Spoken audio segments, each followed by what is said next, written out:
Bukit Bintang welcomes 15 million tourists every single year, but locals are fleeing at the fastest rate in Kuala Lumpur's history.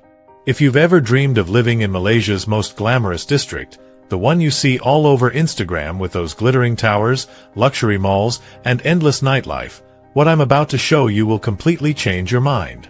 Because behind the pavilion shopping bags and KLCC views, there's a crisis that's making this paradise completely unlivable. And nobody's talking about it. But wait. Before we begin, please subscribe to ensure that you never miss out on any of my essential stuff. Comment, "I subscribe," below, and I will personally welcome you to our community. With that said, let's get started. Let's start with what you think you know about Bukit Bintang. The Instagram version looks like Southeast Asia's Manhattan, right?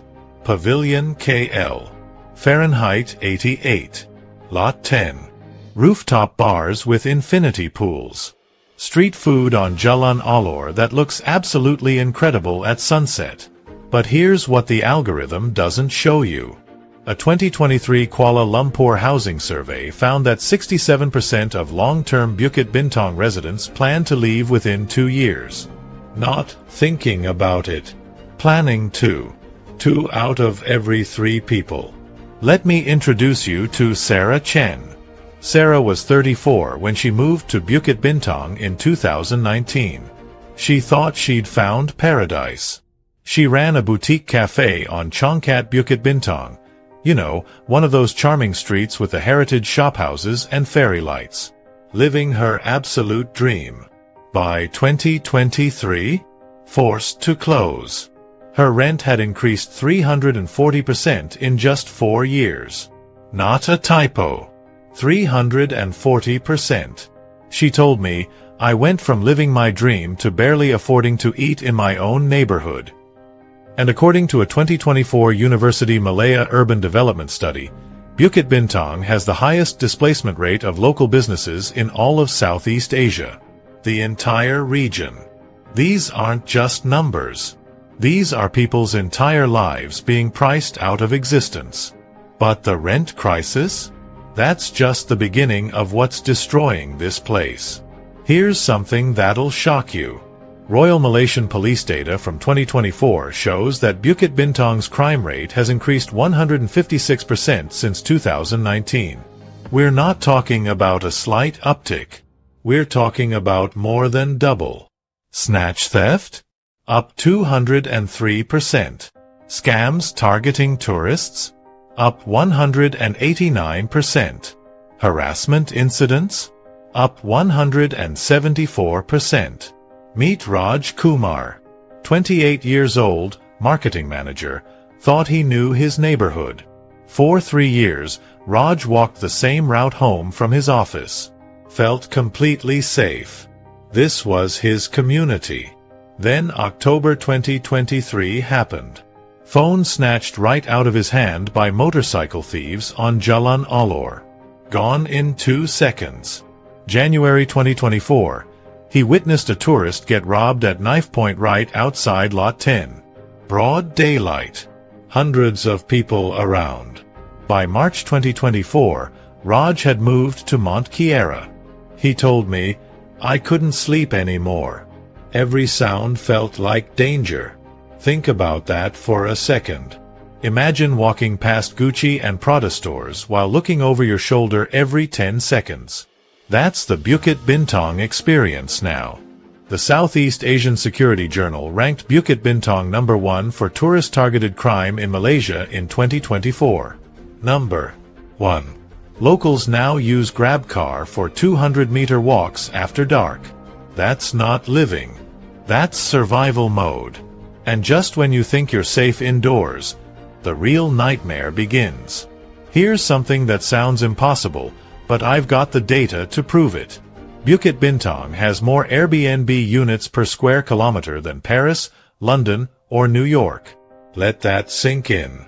Malaysian Airbnb data from 2024 shows that 78% of residential units in core Bukit Bintang are now short-term rentals. Not apartments. Not homes. Hotels disguised as residential buildings. What does this actually mean for someone trying to live there? No long-term neighbors means no community. Nobody knows anyone. Nobody cares about anyone. Constant party noise. 24 hours a day, 7 days a week. Because tourists don't have to work tomorrow. Building maintenance completely collapses because tourists don't care if the elevator breaks. They'll be gone in 3 days. And security? Forget about it. Strangers with access codes everywhere. You have no idea who's on your floor. Linda Wong knows this better than anyone. She's 42, a teacher, and she bought her condo in Bukit Bintang in 2008. Raised 2 children there. It was home.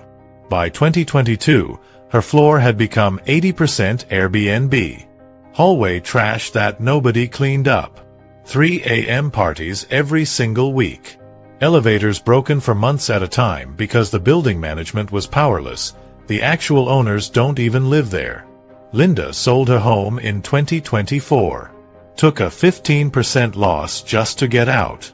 She moved to Bangsar and told me something I'll never forget: I didn't sell a home. I escaped a hotel from hell.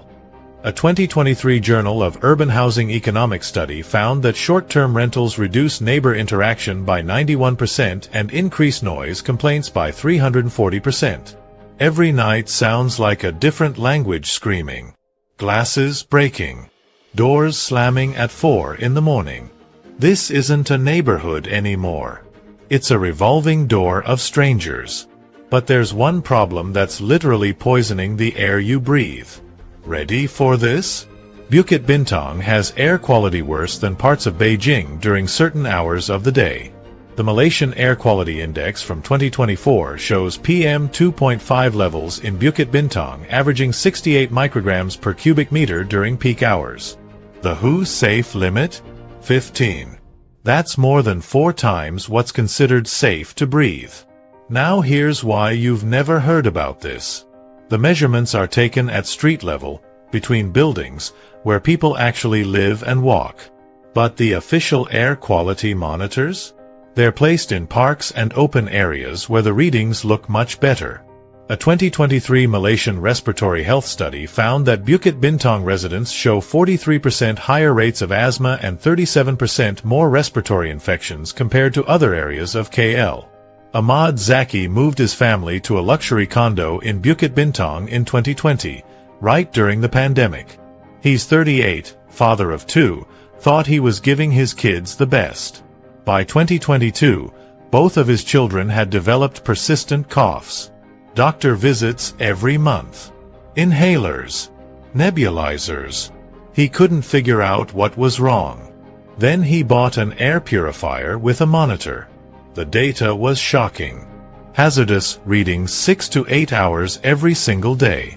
He moved his family to Subang Jaya in 2023. Within 2 months, both kids' symptoms completely disappeared. He told me, the view of KLCC wasn't worth my children's lungs.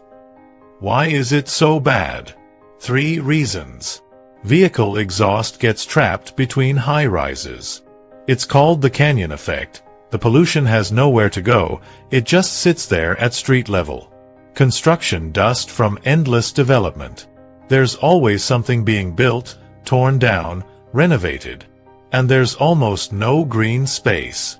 Bukit Bintang has only 4% green space compared to 15% in other KL areas.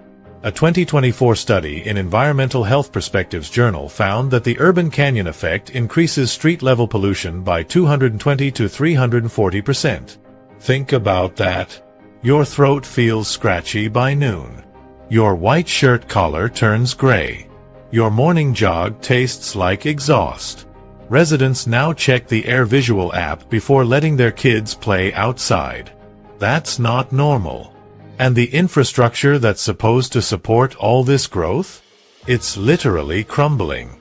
Here's the thing nobody wants to admit.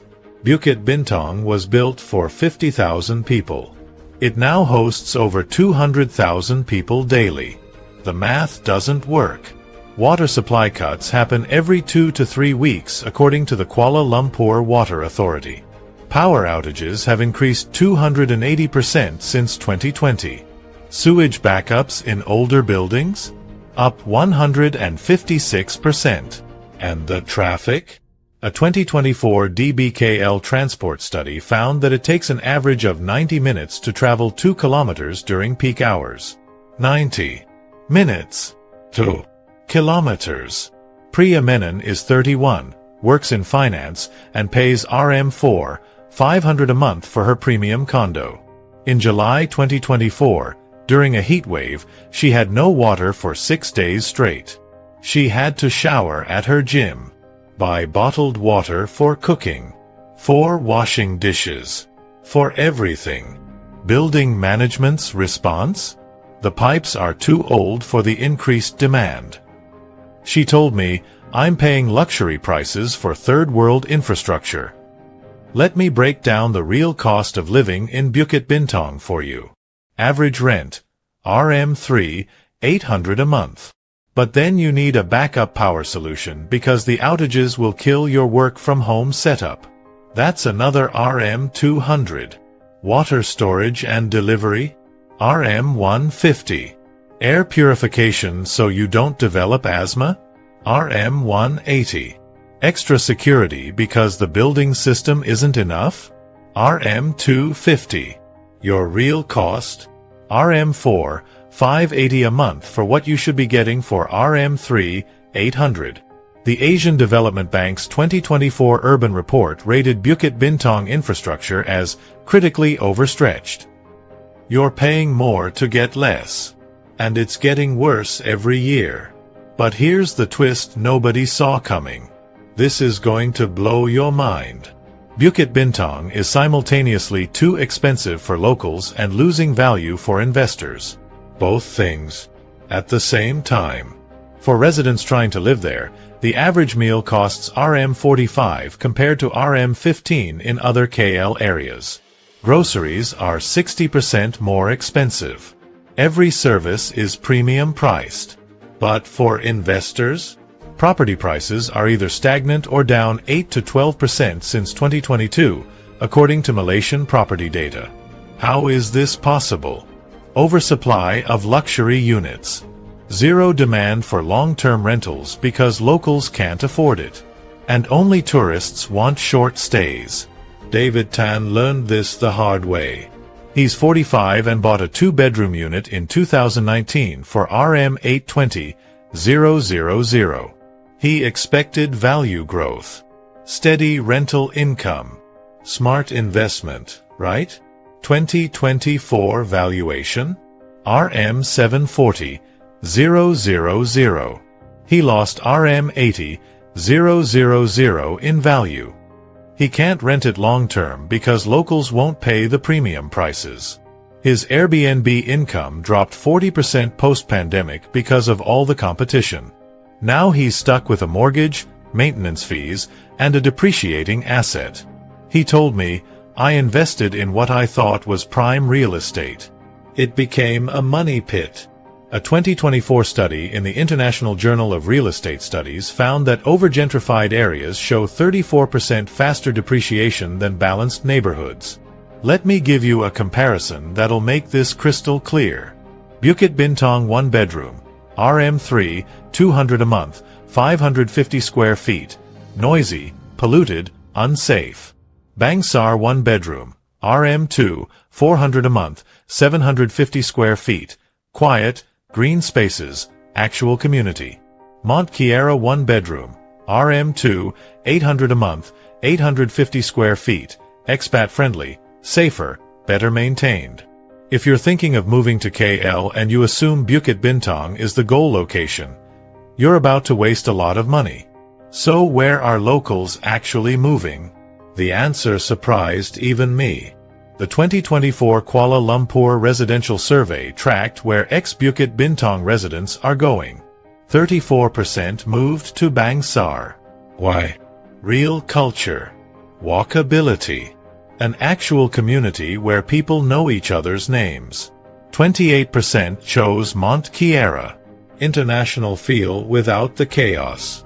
Better planning. Residential protections. 19% went to TTDI. Green space everywhere.